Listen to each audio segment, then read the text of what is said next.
नमस्ते। Solid fact with Hemant अत्री में आप सबका स्वागत। जैसा आप देख रहे हैं, हेमंत सर हमारे साथ मौजूद हैं। सर, बहुत स्वागत है आपका। सर, राजीव कुमार साहब जब तक रहे खूब चर्चा में रहे, जाने के बाद भी उनकी चर्चा कम नहीं हो रही है। गजब का काम करके गए हैं कि वैल्यू एज इट इज बनी हुई है। तब भी ट्रोल हो रहे थे, अब भी ट्रोल हो रहे हैं। थे तब भी सवाल पूछे जाते थे, चले गए हैं तब भी सवाल पूछे जा रहे हैं। और अच्छी बात एक ये है कि आप बिना उनका नाम लिए ना तो चुनाव आयोग से संबंधित आज की तारीख में कोई सवाल पूछ सकते हैं, और ना ही बिना उनका नाम लिए किसी भी सवाल का जो चुनाव आयोग और इलेक्शन प्रोसेस से जुड़ा हुआ सवाल हो उसका जवाब आप दे सकते हैं। दोनों परिस्थिति में बिना राजीव कुमार के आज की तारीख में कुछ संभव नहीं है। सर, सुप्रीम कोर्ट को आज ये ऑर्डर देना पड़ रहा है कि आप बूथवार आंकड़े जो है वो अपनी वेबसाइट पे अपलोड करिए ऑनलाइन। और ये सारी जो प्रक्रियाएं थी, आखिर इसका मतलब क्या है? राजीव कुमार साहब कहां खड़ा करके गए चुनाव आयोग को, और ज्ञानेश कुमार जी अब कहां लेकर के जाएंगे? जब सुप्रीम कोर्ट ने ये ऑर्डर दिया है, आखिर अब जब सुप्रीम कोर्ट में इस चीज को लेकर चुनाव आयोग तैयार हो गया कि हाँ हम इस पर बात करेंगे और ये करेंगे वो करेंगे, तो आज नहीं तो कल डेटा अपलोड करेंगे ही। ये काम पहले क्यों नहीं किया? क्या दिक्कत थी? राजीव कुमार को दिक्कत थी, सरकार को दिक्कत थी, आखिर कहां दिक्कत थी?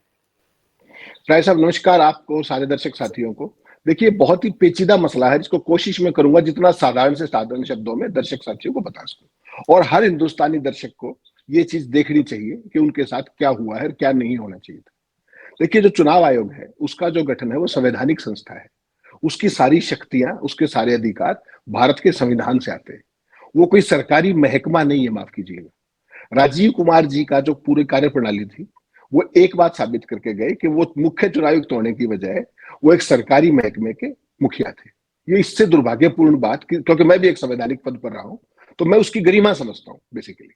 देखिए, राजीव कुमार जी ने क्या किया, आप मुझे एक बात बताइए, ये पिटीशन क्या थी जिसपे सुप्रीम कोर्ट को कहना पड़ा? पिटीशन ये थी कि महुआ मोइत्रा, तृणमूल की सांसद, और ADR, association for democratic reforms, उन्होंने लास्ट ईयर एक पिटीशन डाली। पहले तो इनसे मिलने की कोशिश की, तो मिलने का तो समय इनके पास था ही नहीं किसी से। 29 पॉलिटिकल पार्टी जो अपोजिशन की थी उनसे भी नहीं मिले, आपको पता है, महीनों तक नहीं मिले। और उनसे भी नहीं मिले तो उनको मजबूर होकर सुप्रीम कोर्ट में जाना पड़ा, एडीआर को भी, महुआ मोइत्रा को भी। किस लिए? सोच के देखिए आप, कि जिस भी जगह पर चुनाव होता है उसका 48 घंटे के अंदर बूथवार डेटा पोलिंग का अपलोड होना चाहिए इलेक्शन कमीशन की वेबसाइट पे। इसमें क्या गलत है बताइए? क्या गलत है इसमें? सुप्रीम जो अपना इलेक्शन कमीशन ऑफ इंडिया है, कितने दशकों से वो ये काम लगातार करता है। हमने भी इलेक्शन कमीशन बहुत लंबे समय तक कवर किया है। जिस दिन पोलिंग होती है शाम को 6:30 और 7 बजे के आसपास एक press conference deputy election commissioner करते थे। उसमें टेंटेटिव डेटा देते थे, वो लगातार रिवाइज होता जाता था और 24 घंटे के अंदर फाइनल फिगर आ जाता था। राजीव कुमार जी ने एक नई परिपाटी करी, और वो क्या किया, उन्होंने कानून की खामियों या सीमाओं का लाभ उठाते हुए, आपने देखा हर एक चुनाव के अंदर ये खेल किया कि 10-10, 12-12 दिन चुनाव खत्म होने के बाद भी फाइनल पोलिंग फिगर्स नहीं दिए, और यहीं से सारा संशय शुरू हो गया। टीएन सेशन हुआ, अशोक लवासा हुए, एसवाई कुरैशी हुए, तमाम मुख्य चुनाव आयुक्त हुए। उनको क्यों ये देश जानता है कि उन्होंने कायदे कानूनों से ऊपर उठकर चुनाव आयोग की विश्वसनीयता को बहाल करने के लिए हर संभव प्रयास किया, ओवरबोर्ड जाकर के। और राजीव कुमार, जो आपने कहा कि पहले भी ट्रोल होते थे, आगे भी होते रहेंगे, अब तो शायद वो हिमालय में गए होंगे कुछ दिन डिटॉक्स होने के लिए, जैसा कि उन्होंने बताया था। उन्होंने ऐसा हर प्रयास किया कि चुनाव आयोग का अगर कोई ठीक एक्शन है उसको भी संदेहास्पद नजरों से देखा जाए। ये बेसिक फर्क है अप्रोच का। अच्छी बात यह है, देखिए, मुझे अभी ये कहने में कोई संकोच नहीं कि ज्ञानेश कुमार जी की शुरुआत अच्छी हुई है। मैं नहीं कहता हूं आगे कैसे कार्य करेंगे, क्या करेंगे, लेकिन शुरुआत इसलिए मैं अच्छी कह रहा हूं, well begin is half done. उन्होंने जब ये कहा कि जो डुप्लीकेट, जो ममता बनर्जी ने इशू उठाया कि वोटर्स डुप्लीकेट हरियाणा में भी है और वेस्ट बंगाल में भी है, उन्होंने पहली बार ये स्वीकार किया कि हाँ, ये गलती हुई है और हम अगले 3 महीने में इसको सॉर्ट आउट कर देंगे। ये बहुत बड़ी बात है। राजीव कुमार के कार्यकाल के बाद कोई मुख्य चुनाव आयुक्त ये बात कहते हैं कि हाँ, हमारी कमी है, हमारी गलती हुई है और हम इसको 3 महीने में सेटल कर देंगे। बहुत बड़ी चीज है ये, क्योंकि हमारी आदत तो ये होगी ना कि केवल क्रिटिसाइज कर देंगे पूरे देश में। लेकिन कोई व्यक्ति अगर अच्छा काम कर रहा है, जितना भी कर रहा है, उसको अप्रिशिएट किया जाना चाहिए कि पॉजिटिव अप्रोच के साथ वो आए। चुनाव आयोग सरकारी संस्था नहीं है। चुनाव, उन्होंने ये कल सुप्रीम कोर्ट में जब ये कहा जस्टिस संजीव खन्ना की बेंच में, प्रशांत भूषण सब ने, कि साहब ये तो अधिकार होना चाहिए कि 48 घंटे के अंदर डेटा अपलोड हो। तो एक और मजेदार बात बता दूं आपको, ऐसी क्या मजबूरी राजीव कुमार की थी कि उनके खिलाफ लोगों को सुप्रीम कोर्ट में इस काम के लिए जाना पड़ा? केवल इसलिए कि कानून में नहीं है तो मैं नहीं दिखाऊंगा। और मजेदार बात एक और, जो इलेक्शन कमिश्नर्स होते हैं ना हिंदुस्तान के तीनों, उनका जो स्टेटस होता है अपॉइंटमेंट में, at par with supreme court जज होता है। दोनों समकक्ष हैं, सुप्रीम कोर्ट के जज भी और तीनों इलेक्शन कमिश्नर्स भी, और तीनों समान होते हैं स्टेटस के हिसाब से। उसके बावजूद भी सुप्रीम कोर्ट को अपने समकक्षों को यह आदेश देना पड़ रहा है कि अगले 10 दिन के अंदर आप इनको बुलाइए, पिटिशनर्स को, इनकी बात सुनिए। आपने कभी सुना था ये बात? सुप्रीम कोर्ट इस काम के लिए बैठा है कि कॉन्स्टिट्यूशनल और बॉडी को, संविधान, चुनाव आयोग जैसी को, वो ये कहे कि आप इन पिटिशनर्स को बुलाइए, इनकी बात सुनिए, फिर देखिए। कितनी खराब बात है, कितनी बड़ी चीज है। और ये राजीव कुमार की कार्यप्रणाली को एक्सपोज करता है कि चुनाव आयोग के खिलाफ सुप्रीम कोर्ट में इस बात के लिए जा रहे हैं कि डेटा फाइनलाइज करके बताइए। ये तो अगर कानून में नहीं है तो भी उसके बावजूद चुनाव आयोग लगातार करता आया है। तो उन्होंने क्यों नहीं किया, ये तो राजीव कुमार बता सकते हैं। उसके फॉल आउट क्या हुए देश जानता है। लेकिन चुनाव आयोग की जो विश्वसनीयता थी, चुनाव आयोग की जो लोकप्रियता थी, चुनाव आयोग की जो अर्जित साख थी, जो उसकी परंपरा थी, उनका मटिया मेट करके राजीव कुमार चले गए। अब ज्ञानेश कुमार उसको कितना सुधार पाएंगे, लोगों का विश्वास कितना बहाल कर पाएंगे अपने कामकाज से, वो एक देखने की चीज होगी। लेकिन अभी एक बात माननी पड़ेगी कि सुप्रीम कोर्ट की ये जो हस्तक्षेप करना पड़ा उनको, ये राजीव कुमार की कार्यप्रणाली पर एक ब्लॉट है। और कल मनिंदर सिंह ने ये बात कही, इलेक्शन कमीशन के जो वकील हैं वहां पे, सीनियर एडवोकेट मनिंदर सिंह, जब वो सारी बहस हो रही थी जस्टिस खन्ना के यहाँ, तो उन्होंने कहा कि now there is a new chief election commissioner in place and he would like to hear the petitioners. इसका मतलब पिछले जो राजीव कुमार थे वो नहीं सुनना चाहते थे, ये तो यही मतलब हुआ। Now there is a new election commissioner, he is in the place. तो ये राजीव कुमार के कामकाज को आप आकलन कर सकते हैं कि वो किस तरह के व्यक्ति थे और कैसे उन्होंने जो आयोग की जो अर्जित साख थी उसका बटिया मेट किया। सर, हम चुनाव आयोग और बाकी बात पे एक बार अभी फिर लौटेंगे, चूंकि आधार से लिंक करने का आदेश भी दे दिया है। अब उसको सारे वोटर आईडी जो ईपीआईसी की बात होती थी उसको आधार से लिंक करेंगे, उस पर भी एक सवाल है मेरा, उस पर मैं करता हूँ। लेकिन उसके पहले जरा मुझे एक चीज समझा दीजिए। अब जब चुनाव आयोग ने एक तरीके से मान लिया कि वोटर लिस्ट में गड़बड़ी हुई, राहुल गांधी यही बात कह रहे हैं, कांग्रेस पार्टी यही बात कह रही है, विपक्ष यही बात कह रही है, तो फिर सुप्रीम कोर्ट पे बड़ी जिम्मेदारी नहीं आती है कि जो चुनाव हुए हैं, अब तो फिर वो सारे चुनाव जो है वो तो प्रोसेस फॉलो हुआ नहीं, उन चुनावों को रद्द नहीं हो जाना चाहिए? देखिए, ये एक बेसिकली कह रहा है साहब, ये एक ओपन एंड शट केस इसलिए है क्योंकि ये सारी चीजें प्रूव हो गई। और अगर इसकी बैकग्राउंड में जाएंगे आप, सुप्रीम कोर्ट ने इतना कह दिया, यही बहुत है। जो कल कहा कि भाई अब डेटा अपलोड वाली जो सुप्रीम कोर्ट का रवैया आप पिछले 11 साल से लगातार देख रहे हैं तमाम मसलों के ऊपर, उस पर ज्यादा कुछ कहेंगे तो कंटेम्प्ट में चला जाएगा। लेकिन हकीकत तो यह है कि चुनाव आयोग के कामकाज के खिलाफ कितनी ही बार कितनी रेलेवेंट पिटीशंस गई हैं। हरियाणा को लेकर के भी गई, याद होगा हरियाणा कितनी सीटों पर इलेक्शन चैलेंज हुआ है, इलेक्शन पिटीशन हुई, आप सोच के हैरान रह जाएंगे, more than 2 dozen out of 90। ऐसे ही महाराष्ट्र में चुनाव याचिका, इतनी याचिका कभी नहीं होती थी। जितने महत्वपूर्ण मसले हैं, आप छोड़ दीजिए सारी बात, चुनाव आयुक्त की नियुक्ति का मामला, कल नियुक्ति हो रही है और सुप्रीम कोर्ट इस हियरिंग को टालता जा रहा है। तो आप मेरे ख्याल जरूरत से ज्यादा एक्सपेक्ट कर रहे हैं सुप्रीम कोर्ट से। ये वो नहीं रहा जिसको आप जानते हैं, मैं जानता हूं। ये तो किस तरीके से साख बचाने की फिराक है, इससे आगे कुछ नहीं, ज्यादा उम्मीद मत कीजिए। बतौर सीजेआई जब संजीव खन्ना साहब ने ज्वाइन किया था, उसके बाद जब वो बोल रहे थे कहीं पे, तो उन्होंने स्वयं ये बात कही थी कि निश्चित तौर पे सुप्रीम कोर्ट की आलोचना होनी चाहिए, उनके फैसलों की बातचीत होनी चाहिए। तो हम वही बातचीत कर रहे हैं। आप हमें एक आदेश दें कि ये चीज गलत है, लेकिन अब हो गई तो होने दो, तो फायदा क्या है? कल को फिर अब एक गलत करेंगे, आप फिर कहेंगे कि ये चीज गलत हुई और अब हो गई तो होने दो। उद्धव ठाकरे की पार्टी तोड़ करके सत्ता परिवर्तन हो जाता है। आप कहते हैं कि महाराष्ट्र का पूरा घटनाक्रम गलत हुआ, लेकिन सरकार जो बन गई वो बनी रहेगी। उसी तरीके से ये है कि वोटर लिस्ट गड़बड़ हो गई, गलत वोटर्स के सहारे भारतीय जनता पार्टी या एक कोई भी पार्टी देश में सत्ता में आ जाती है और फिर वो सत्ता में बनी रहेगी। तो ऐसी गलतियों का हम करेंगे क्या? उसका भुगतान तो जनता तब भी भुगत रही थी, अब भी भुगत रही है, आगे भी भुगतेगी अगर इस तरीके के फैसले होंगे। खैर सर, आधार से लिंक करने का मैंने सवाल किया था, आधार से लिंक करने की बात हो गई, लेकिन उसमें भी कंपलसरी नहीं किया गया। ये कहा गया कि भाई उसमें भी एक्सक्यूज मिल गए हैं। इसका मतलब क्या समझा जाए? कंपलसरी क्यों नहीं किया गया? क्या खेल अभी भी वही खेला जाएगा? उस खेल के लिए ऑप्शन तैयार कर लिया गया है? राय साहब, थोड़ा सा इस मामले को पॉलिटिकल से हटके इसको एक एडमिनिस्ट्रेटिव साइड पे देखने की जरूरत है। राजनीति अपनी जगह है, इसको पॉलिटिकल और कानूनी दृष्टि से देखना चाहिए। आधार का जो अपना पूरा जो कानून है, आधार कानून, उसमें कहीं भी ये नहीं लिखा हुआ है कि आधार का कार्ड बनवाना आपके लिए मैंडेटरी है, कहीं नहीं लिखा हुआ है। पहली बात तो ये स्पष्ट कर दूं मैं आपको और दर्शकों को। लेकिन लोग बनवा लेते हैं क्योंकि तमाम सुविधाएं उससे जुड़ी हुई, तमाम सेवाएं जुड़ी हुई, बनवा लेते हैं। कानून में नहीं है आधार में कि आपके लिए अनिवार्य है, पहली बात। लेकिन जो एपिक कार्ड है, वोटर पहचान पत्र है, वोट का जो अधिकार है आपको, वो भारत का नागरिक होने के कारण आपको मिलता है, संविधान प्रदत्त मौलिक अधिकार है, वोटिंग का अधिकार। तो उसके लिए आधार हो या ना हो, वो कतई मैंडेटरी नहीं किया जा सकता, क्योंकि उसके एक्ट में नहीं लिखा हुआ। पहले तो या तो आप एक्ट में करिए कि मैंडेटरी है वो, तभी तो ये हो पाएगा। मैंडेटरी होगा तभी तो, आधार मैंडेटरी होगा तभी तो आप उसके लिंक कर पाएंगे। नहीं तो ये मानिए ना कि जिसका आधार नहीं है उसका तो वोटर आई कार्ड नहीं बनेगा, सर एपिक नहीं बनेगा। तो सुप्रीम कोर्ट ने यही कहा तीन बार अलग अलग फैसले में, 2015 में, 18 में और 23 में। उन्होंने बार बार ये कहा कि किसी व्यक्ति को आप कोई कार्ड ना होने, आधार कार्ड ना होने से उसके मौलिक अधिकार से वंचित नहीं कर सकते। आधार आपके लिए अनिवार्य नहीं है, पहली बात बता दो। दूसरी बात, हिंदुस्तान के अंदर आज की तारीख में 98 करोड़ वोटर हैं करीब करीब, और जो आधार कार्ड है हमारे 100 करोड़ से ऊपर है। ठीक, अब इसकी व्यवहारिकताएं बताता हूं मैं आपको, जो दर्शकों के लिए आंख और कान खोल देने वाली। समस्या क्या है कि जब आधार को आप लिंक करते हो, जिनके आधार नहीं है तो वो वोटिंग से सीधे सीधे वंचित हो जाते हैं। आप उन्हें मतदान से वंचित संविधान के तहत नहीं कर सकते हो। 2015 में ये प्रयास हुआ था, उस समय हम भी कवर करते थे सारी बात।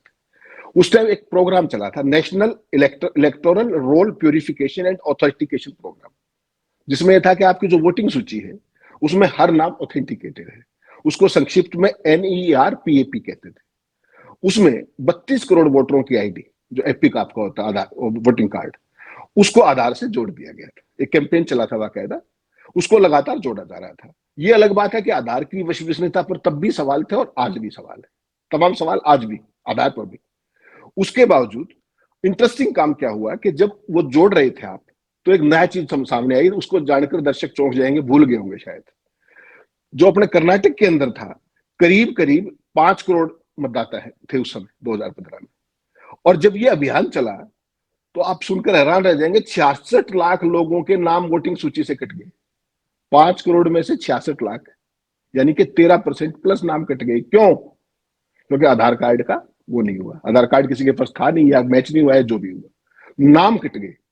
इसलिए सुप्रीम कोर्ट ने 3 बार अलग अलग फैसलों में ये कहा कि किसी इसके बेस पे, आधार कार्ड के ना होने या लिंक ना होने की वजह से आप किसी को वोटिंग के अधिकार से वंचित नहीं कर सकते। ये सुप्रीम कोर्ट ने 2015 में कहा, 18 में कहा और फिर 23 में कहा। अब आप अगली बात पर आ जाइए। सुप्रीम कोर्ट ने 2023 में यही बात कही कि अनिवार्य नहीं हो सकता। जोड़ सकते हैं आप, अनिवार्य नहीं हो सकता। आप चाहें तो जुड़वा लीजिए, वॉलंटरी, नहीं चाहें तो मत जुड़वाइए, क्योंकि उसमें प्रीवेसी के सवाल है, तमाम सवाल है। अब आप कहेंगे वोटर लिस्ट बनाते समय सितंबर 2023 में इलेक्शन कमीशन ने कहा, इसी तरीके का एक अभियान फिर चलाया, और उस अभियान के अंदर क्या किया कि उन्होंने 66 करोड़ 23 लाख, फिगर बड़ी इंपॉर्टेंट है, उस समय 94 करोड़ वोटर होते थे, 66 करोड़ 23 लाख लोगों के आधार नंबर लिए एक अलग डेटाबेस में, और एक डेटाबेस में आपके एपिक के नंबर थे, दूसरे में आधार के नंबर्स थे। और वो अभी तक उस पर कंफ्यूजन है। कुछ लोग कहते हैं वो जोड़ दिए गए हैं, लेकिन इलेक्शन कमीशन में जो मेरी बात हुई अभी आपसे बात करने से पहले, उन्होंने कहा कि वो दोनों अलग अलग उसमें रखे हुए हैं, अभी उनको लिंक नहीं किया गया है। ये लेटेस्ट पोजीशन है, और कुल मिलाकर के वोटर है 98 करोड़। अब आपने कहा कि इसमें राजनीति, राहुल गांधी और तमाम, मुझे आप एक बात बताइए, ये एक बेसिकली पॉलिटिकल नहीं, पॉलिटिकल तो इसलिए कि इसके पॉलिटिकल फॉल आउट है, लेकिन हकीकत में ये प्रशासनिक समस्या है। प्रशासनिक समस्या क्या है कि चुनाव आयोग भी एक संस्था ही है ना, उसके पास ऐसा कौन सा माध्यम है, कौन सी टेक्निक है, कौन सी मशीन है कि किसी का जो वो है वोटर सूची में नाम, वो डुप्लीकेट ना हो। उसको डी डुप्लीकेट बोलते हैं। राय साहब का लखनऊ में भी वोटर है, और दिल्ली में आप आके वोट बनवा लेते हैं। उसके 2 तरीके हैं, एक तो आप आके बताएं कि साहब मेरा ये वोट था, वहां मैंने कटवा दिया और यहाँ पे बना दीजिए, बन जाएगा फर्स्ट क्लास। और दूसरा, आप नए के लिए अप्लाई कर दें आकर के, और उसका पिछले का जिक्र ही ना करें। तो चुनाव आयोग के पास उन्हीं राम प्रकाश राय को ऑथेंटिकेट करने का क्या साधन है? एक सवाल आएगा ना। तो अगर प्रशासनिक दृष्टि से देखें, मैं किसी विवाद में नहीं पड़ना चाहता, हिंदुस्तान में लोगों की पहचान का एक सिंगल अगर कोई वो चीज है तो आधार कार्ड है। उसमें बायोमेट्रिक्स भी है, उसमें आपका पर्सनल डेटा भी है, तमाम चीजें। उसको अगर आप जोड़ देंगे तो देयर इज अ पॉसिबिलिटी कि डी डुप्लीकेशन ना हो। That is the only way, उसके अलावा कोई है नहीं। लेकिन फिर वही ध्यान रखना पड़ेगा कि आधार ना होने पर किसी को वोट के अधिकार से वंचित ना किया जाए। यही सुप्रीम कोर्ट की मंशा है, यही संविधान कहता है कि वोट डालने के लिए आपको भारत का नागरिक होना है, ना कि आपके पास आधार कार्ड होना अनिवार्य है। इस बेसिक प्रॉब्लम को आप समझना पड़ेगा आपको। तो ये कंस्ट्रक्टिव डिबेट जो है ये यहां पर जानी चाहिए कि लोग क्या इस मामले में सरकार की मदद करें, चुनाव आयोग इसमें प्रोएक्टिव हो कि हम आपका डेटा लीक नहीं होने देंगे। तमाम जगह डेटा लीक हो जाता है, आधार का भी तमाम बार लीक हुआ है, हैक हुआ है, बहुत सारी चीजें हुई। असली समस्या है कि चुनाव आयोग के पास और साधन क्या है। उनके पास केवल यही साधन है कि वो उसको जोड़ सकते हैं, फिर भी हो जाए तो बहुत अच्छी बात है। मैं तो ये कहता हूं जितने गंभीर ये समस्या है उसको अलग कई कई जगह पे वोट बनाने कई कई आदमियों की, ये समस्या उससे कहीं बड़ी है जिसका जिक्र करके इसको नहीं जोड़ा गया अब तक। और एक स्पष्ट और कर दूं, अभी चुनाव आयोग ने फैसला नहीं लिया है। आप कहीं ये लगे कि सुप्रीम कोर्ट ने कोई आदेश दे दिया, सुप्रीम कोर्ट ने कोई आदेश नहीं दिया। ज्ञानेश कुमार जी ने जब ये कहा कि हमसे गलती हुई है वोटिंग लिस्ट में और हम 3 महीने में इसको रेक्टिफाई करेंगे, तो ये जो कल उन्होंने मीटिंग की उसके अंदर कौन कौन थे? वो खुद थे, अपने तीनों इलेक्शन कमिश्नर थे, होम सेक्रेटरी थे, मिनिस्ट्री ऑफ लॉ के अधिकारी सेक्रेटरी थे, और जो आधार की जो अथॉरिटी यूआईडीआई उसके डीजी थे।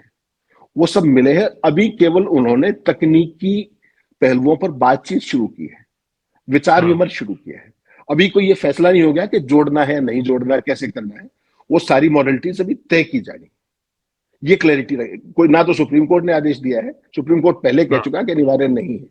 तो उस आदेश की लाइट में इस पे कैसे आगे बढ़ा जाए कि समस्या भी खत्म हो जाए और कोई विवाद भी ना हो, इसको केवल ज्ञानेश कुमार ने अभी एक्सप्लोर करना शुरू किया है। ये दर्शकों के सामने क्लियर रहे ताकि कोई कंफ्यूजन ना हो। लोकसभा चुनाव हो गए, हरियाणा विधानसभा हो गया, महाराष्ट्र विधानसभा हो गया, सब पर आरोप लगे और आरोप इसी प्रकार के रहे। कहीं वोटर टर्नआउट बढ़ाए गए, फिर वोटर टर्नआउट का मामला खुल गया, तो फिर उसके बाद फर्जी वोटर्स बनाने का सिलसिला शुरू हुआ, जैसा महाराष्ट्र में हुआ। राहुल कांग्रेस पार्टी आज भी सवाल उठा रही है, आज भी वो वोटर लिस्ट मांगते घूम रहे हैं, लेकिन चुनाव आयोग उनको नहीं दे रहा है।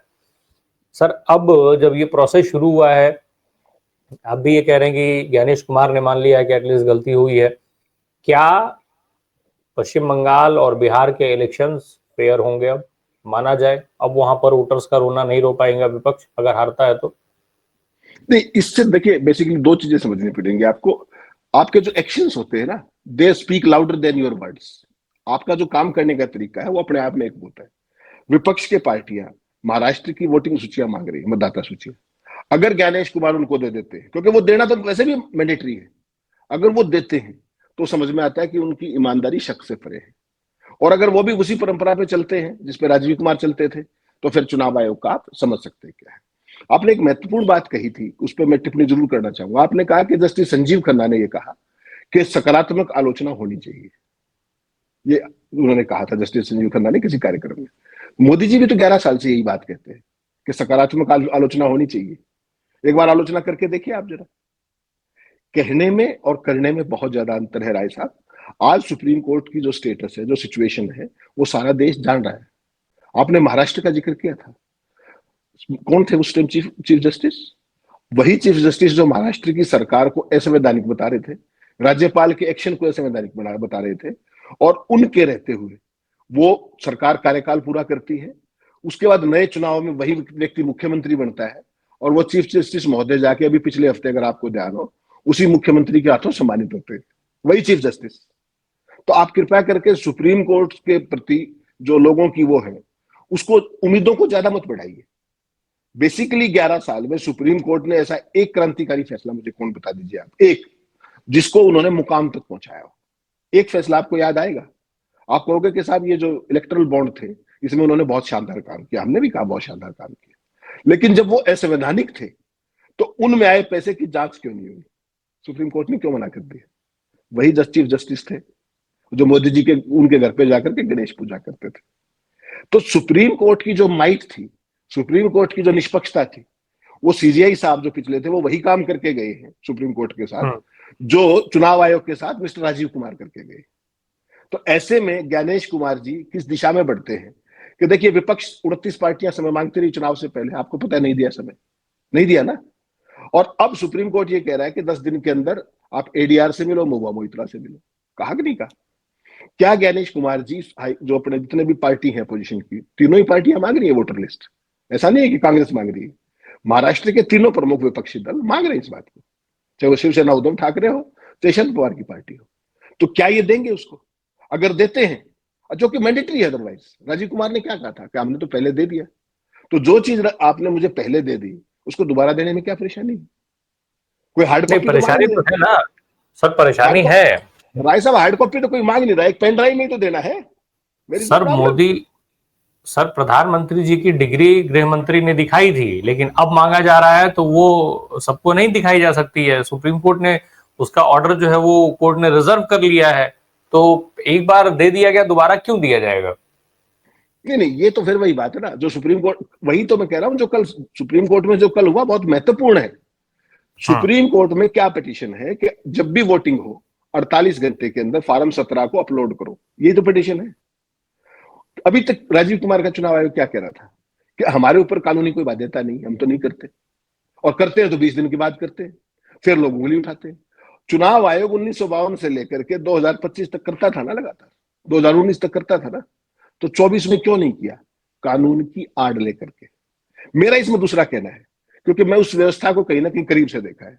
अगर कानून में नहीं है राय साहब, तो भी ट्रांसपेरेंसी के लिए क्या ये जरूरी नहीं है कि चुनाव आयोग खुद ही से उसको कर देता? कानून में नहीं है तो कानून में जुड़वाइए, और नहीं है तो चुनाव आयोग परसेंटेज बताता है ना। तो बूथ वाइज फॉर्म 17 अपलोड करने में कितना समय लगता है? हर एक स्टेट का जो सीईओ है, हर एक जिले का जो जिला उपायुक्त है, क्या उनका वेबसाइट से डायरेक्ट वो नहीं है? कितनी देर का काम है? क्यों नहीं करवाया राजीव कुमार ने? क्यों चुनाव आयोग की मंशा को संदिग्ध किया?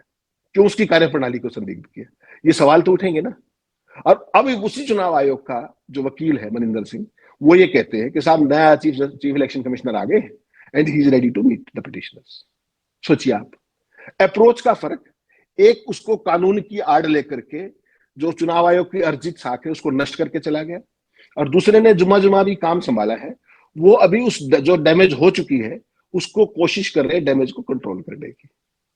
और सुप्रीम कोर्ट ने हिदायत कल भी नहीं दी, नहीं तो सुप्रीम कोर्ट कह सकता था नहीं ये जरूरी है, कर दीजिए आप। है भी जरूरी?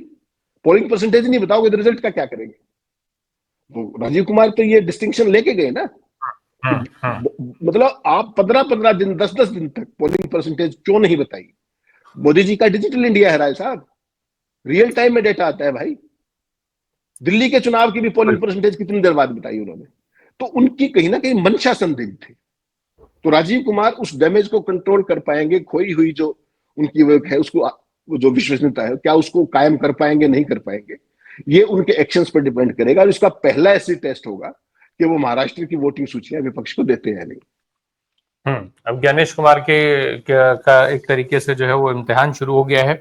एक चीज और साफ हो गई है कम से कम कि पश्चिम बंगाल में जिस तरीके से चोरी पकड़ी गई और राहुल गांधी ने जिस तरीके से अटैक किया महाराष्ट्र की सूची को लेकर के सदन के अंदर, इसका शायद असर चुनाव आयोग पर पड़ा।